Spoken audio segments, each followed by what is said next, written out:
Hi garden friends, welcome to the channel. I'm Era and this is Gardening on Purpose. If you're new here, welcome. And if you're a subscriber, welcome back. Thank you so much for taking the time to watch my video. I garden in Georgia, Zone 8A. It's Sunday and it's time for a Sunday walkabout. Alright guys, so as you know, every Sunday I go around the garden to point out a few things, show what's looking great, show what's not looking too great, show something that I'm working on, or whatever else I point out that we can stroll through the garden and talk about. So let's get started. First and foremost, we have the summer weeds that are coming in. We've been getting some rain, and even though the plants are actually happy, all the regular plants are happy, so are the weeds. And it's like the more I pull, the more a different one pops up. So every Sunday I just come out here, not just Sundays though, but I mean, I come out here and I pull these weeds out, guys. Here's one right here. And it's like they're coming closer and closer to the plant to think that, I guess they're trying to trick me, but I just come around and I just pull them out. There's nothing much I can do here. I don't spray in my garden beds, so I have to take the time to pull my weeds in the garden bed. Right, here's another one right here. Don't know what this weed is, and I don't really pay attention to the weed names. I just come in here and I pull them. I know what's supposed to be in my yard and what's not, and that's not supposed to be there. So that's one of the first things I'm going to do today. Here's a big one right here. I allowed that to grow too tall. That should have been gone a long time ago, because that definitely wasn't like a week old. So here's a little smaller version of it right here.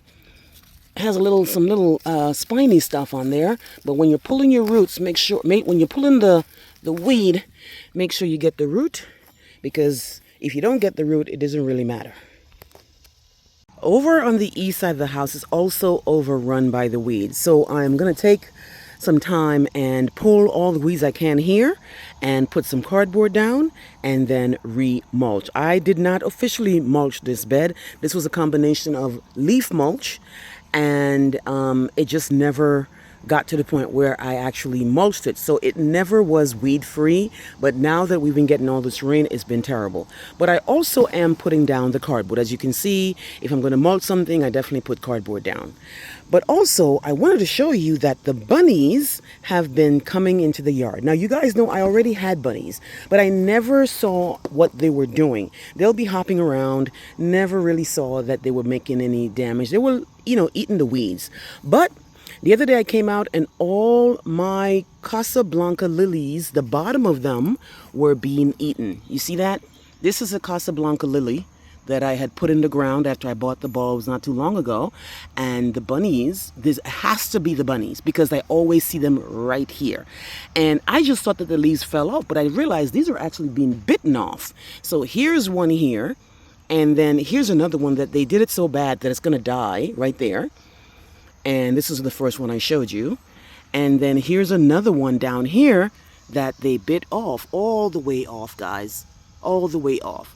So, I mean, I think bunnies are cute and all, and I don't know how to get rid of bunnies or anything, but these plants didn't stand a chance because I had just planted them a couple of months ago. They bloomed and everything. I showed you a video of the Casablancas, but the bunnies completely destroyed them, guys. I'm going to come right and you can see how they bit it all the way off.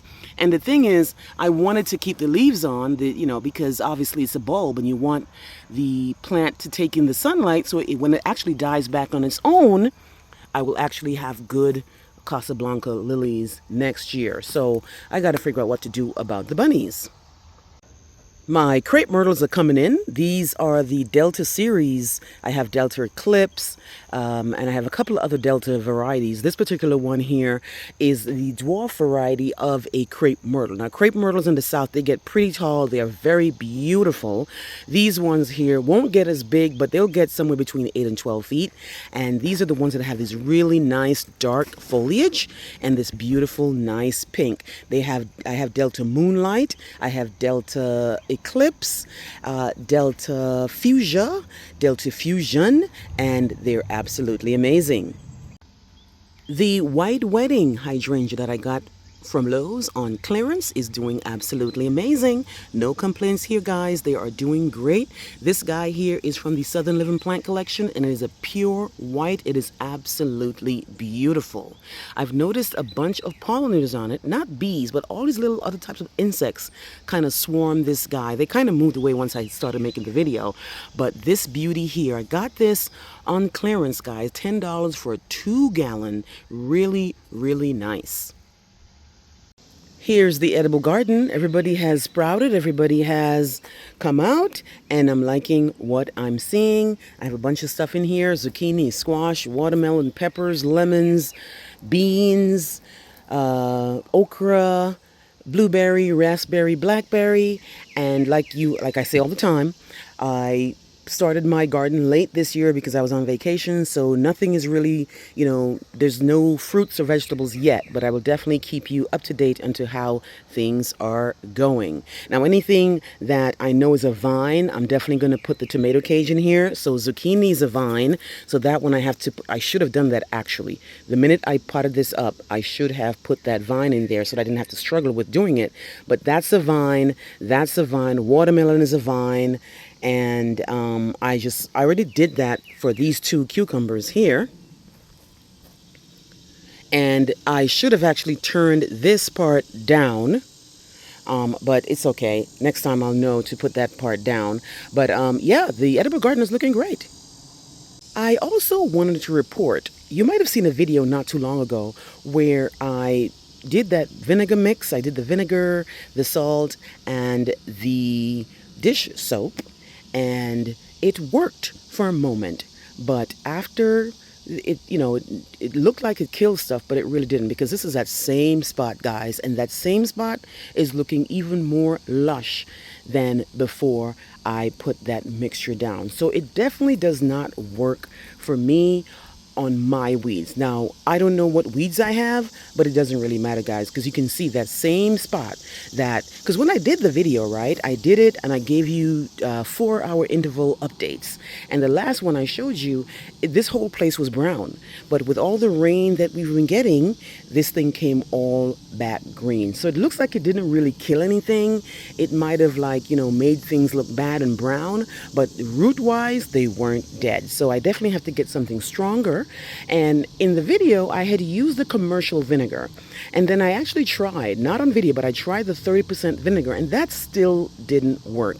So I definitely need something more powerful than the vinegar.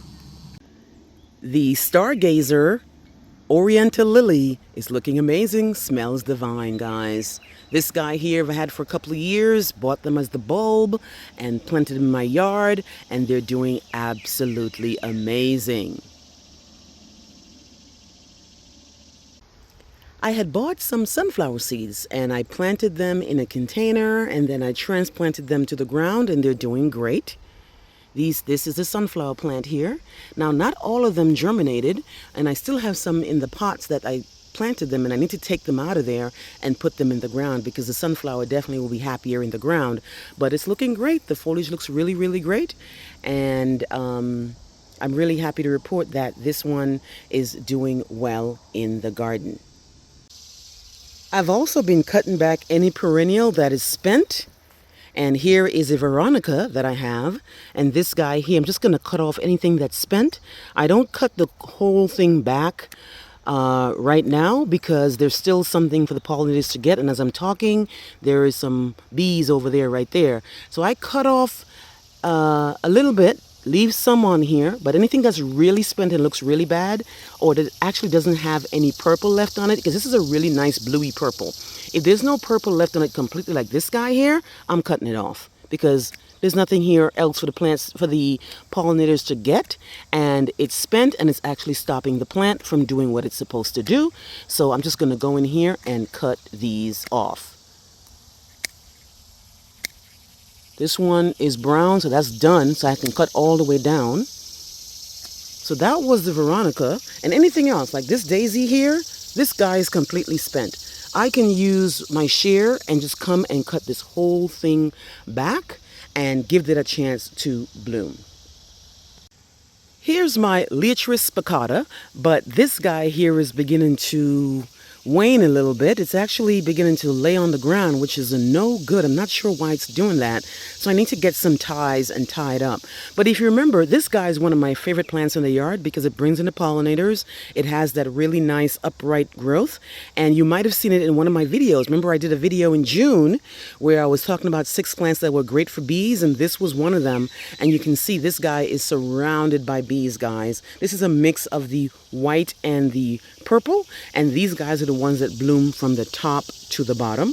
So I'm just going to go inside right now and get one of those plant ties so I can hold it up a little bit more so it doesn't look like it's falling down. See right here? I'm going to come and look at the bees right there on that Lilies spicata, and I'm going to show you what I mean. See how it's laying down? I'm just kind of pulling it up so you can see, and the bees are on it. A really big guy when it comes to the pollinators. So I'm going to go inside and get a tie and tie that guy up. The autumn joy sedum is getting ready to do something. It's all budded up, guys. Now, as you know, this is a late summer to fall bloomer. And again, one of the plants that when I showed you the video of the top plants in my yard that the pollinators love, this is one of them. And this guy has this really nice pinky red blooms. Really, really nice. And they're flat. And the bees go nuts on it. So I'll definitely give you an update on that guy when it is in full bloom. I know I talk about these a lot, but they're so pretty, guys. These are the amazing tiger lilies. These are the orange tiger lilies that I bought bulbs for in the last couple of years, and they do absolutely amazing in my yard. They are loved by the butterflies.